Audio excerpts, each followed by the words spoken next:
देखो, हमें पढ़ना है विभाजन सूत्र। क्या पढ़ना है? तो विभाजन सूत्र का मतलब क्या होता है? मान लेते हैं कोई रेखा है ए बी। क्या मानेंगे? बोलते ना, ठीक है। कोई रेखा है ए बी। ए का निर्देशांक हम मान लेते हैं क्या है? x1 कामा y1 है। ए का निर्देशांक कितना है? और बी का निर्देशांक क्या है? एकदम सही बोल रहे हो तुम लोग, बोलते रहो। x2 कामा पहले का निर्देशांक है x1 कामा y1 और दूसरे का निर्देशांक है। एक तीसरा बिंदु आएगा यहाँ पर। क्या आएगा? तीसरा बिंदु सी, जो इसको विभाजित करेगा। क्या करेगा? इस रेखा को विभाजित करेगा। विभाजित मतलब बांटेगा, ठीक है। क्या करेगा?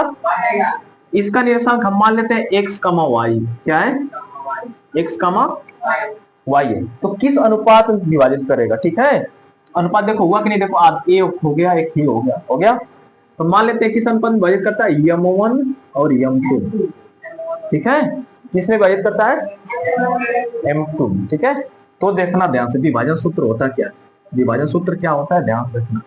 देखो यहाँ x बराबर होता है, विभाजन सूत्र है, ठीक है। क्या है? विभाजन। यानी कि जब x का मान निकालना रहेगा ना, तो x बराबर क्या आएगा बताओ? m1 x2 plus m2 x1 अपान में m1 प्लस m। ये होता है x का निर्देशांक। क्या रहेगा? इस x का निर्देशांक, ठीक है। दूसरा क्या रहेगा? y का निर्देशांक बराबर क्या होता है? m1 x2 plus m2 y का निर्देशांक है तो y रहेगा ना, कुछ बोल ही नहीं रहा। m1 y2 plus m2 y1 अपान में m1 प्लस m2। ठीक है, बिल्कुल ये सूत्र है। ठीक है। तो निर्देशांक निकालना है तो हम कैसे निकालते हैं? x कमा y निकालते हैं कि नहीं? बताओ। तो हमारे निर्देशांक क्या हो जाएगा? x की जगह पर क्या रखोगे? ये वाला रखोगे, m1 x2 plus m2 x1 अपान में m1 प्लस। ठीक है, कामा है बीच में, कामा लगा दे। y का मान कितना ये नया है? m1 y2 plus m2 y1। ठीक है, अपान में m1 plus.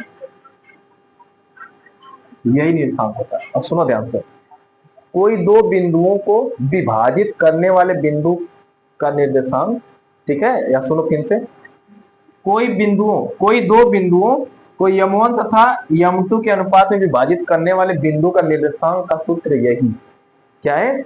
m1 plus m1 x2 plus m2 x1 अपान में m1 प्लस m2। और दूसरा वाला y वाला क्या रहेगा? m1 y2 plus m2 y1 अपान में m1 प्लस m2। अब बोलोगे कैसे याद करें?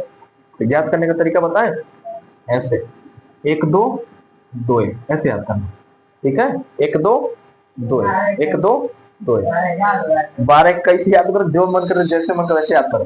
तो पहले हमेशा यम रहेगा, फिर एक्स रहेगा, ये यम नहीं हो गया? m1 x2 m2 x। तो ये अब नीचे दोनों सेम रहेंगे, नीचे दोनों, यानी कि जो अनुपात रहेगा ना उसी को जोड़ेंगे। ऐसे नहीं समझ में आएगा, जब क्वेश्चन करोगे तब समझ में आएगा। ठीक है, इसको उतार लो, रोकना, उसको रोकना, वीडियो को रोकना। हो गया ये अभ्यास 7.2 कक्षा 10 गणित मैथ का क्वेश्चन नंबर 1 है। क्वेश्चन नंबर 1 क्या बोल रहा है कि उस बिंदु के निर्देशांक ज्ञात कीजिए जो बिंदुओं -1,7 और 4,-3 को मिलाने वाले रेखाखंड को 2:3 में विभाजित कर रहा है। ठीक है, तो दो बिंदु है। क्या बिंदु है? तो मान लेते हैं पहला बिंदु ए है, दूसरा बिंदु बी। पहला बिंदु ए, दूसरा बिंदु। तो बताओ ए का निर्देशांक कितना है? -1, अब बी का निर्देशांक कितना है? 4, एक तीसरा बिंदु आ रहा है, ठीक है, जो इस रेखा को किस अनुपात में विभाजित कर रहा है? 2:3 में, यानी कि 2:3। एक तीसरा बिंदु आ रहा है तो उसका हम मान लेते हैं क्या भी निर्देशांक क्या है? x, y। पहले माने थे ना, याद है ना, पीछे माने थे। अब क्वेश्चन सुनो ध्यान से। बोला है कि दो बिंदु है, ठीक है, एक तीसरा बिंदु इसको 2:3 में विभाजित कर रहा। अनुपात मतलब समझ रहे हो ना? बताओ, तोड़ते हो लकड़ी तो छोटा बड़ा होता है कि नहीं? तो मान लेना है 2 मीटर है, 3 मीटर है, ठीक है, इसके अनुपात में विभाजित कर रहा। तो हमें इसका निर्देशांक निकालना। तो हम क्या मान लेते हैं? इसका निर्देशांक x, y। अब बताओ इसके अनुसार क्या क्या दिया है? अब बताओ ये वाला क्या होता है? x1 y1 होता है, बोलो हाँ या ना। और ये वाला क्या होता है, x2y2। और ये क्या होता है बताओ, ये m1 होता है, m2 होता है, कोई दिक्कत बताओ नहीं है ना। तो मान क्या क्या दिया है ध्यान से देखना, ठीक है।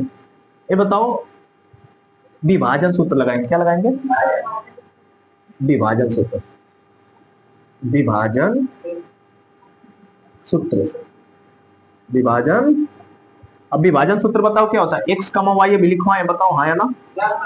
एक्स का मान क्या था जल्दी बोलो, m1 x2 plus m2 x1 अपान में m1 प्लस m कामा, ठीक है।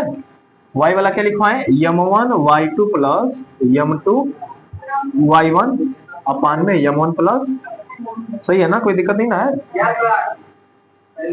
ठीक है। अब बस पुट करना है मान, क्या करना है, पुट करना है। बताओ m1 का मान कितना है, 2, तो m1 की जब क्या रखोगे 2। x2 का मान कितना है, x2 का मान कितना है 4 प्लस m2 का मान कितना है 3 रखो, x1 का मान कितना है -1, तो कोष्टक में लिख लो ना -1 बटा m1 प्लस m2 यानी 2 प्लस डायरेक्ट जोड़ मत देना, नहीं तो कुछ कहे कि हम तेज है जोड़ेंगे तुरंत। अब बताओ m1 कितना है, वही रहेगा 2 ही। y2 बताओ, और कहा ना है, प्लस m2 कितना है और y1 कितना है, और बटा में m1 प्लस m2 2 प्लस, ठीक है। अब हल करो आगे। अब बोलो इतना करने की जरूरत है क्या, करना पड़ेगा। अब बताओ 2 चौके और 3 का 1 गुणा करोगे, 3 का में 3, अब माइनस प्लस का गुणा होता है तो क्या होता है माइनस, प्लस होता है, माइनस प्लस का गुणा हमेशा माइनस होता है, ठीक है। इसीलिए 8 माइनस 3 और 2 में 3 जोड़ोगे कामा, और 2 त्याई, अब माइनस प्लस -6 और 3 सत्ते प्लस 22, ठीक है। और 3 2, यहां तक सही है ना, ठीक है। 8 में से 3 जाएगा 5 बटा में 5, 21 में से 6 जाएगा 15, माइनस रहेगा प्लस, प्लस रहेगा क्योंकि 21 बड़ा है तो बड़ा वाला चिन्ह लगता है, ठीक है। 5 से 5 कैंसिल यानी 1, अब 5 त्याई यानी उसका निर्देशांक क्या है, ठीक है, उस बिंदु का निर्देशांक क्या है 1,3, ठीक है।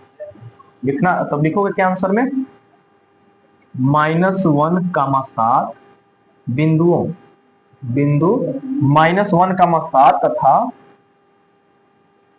4,-3 को 2:3 में विभाजित करने वाला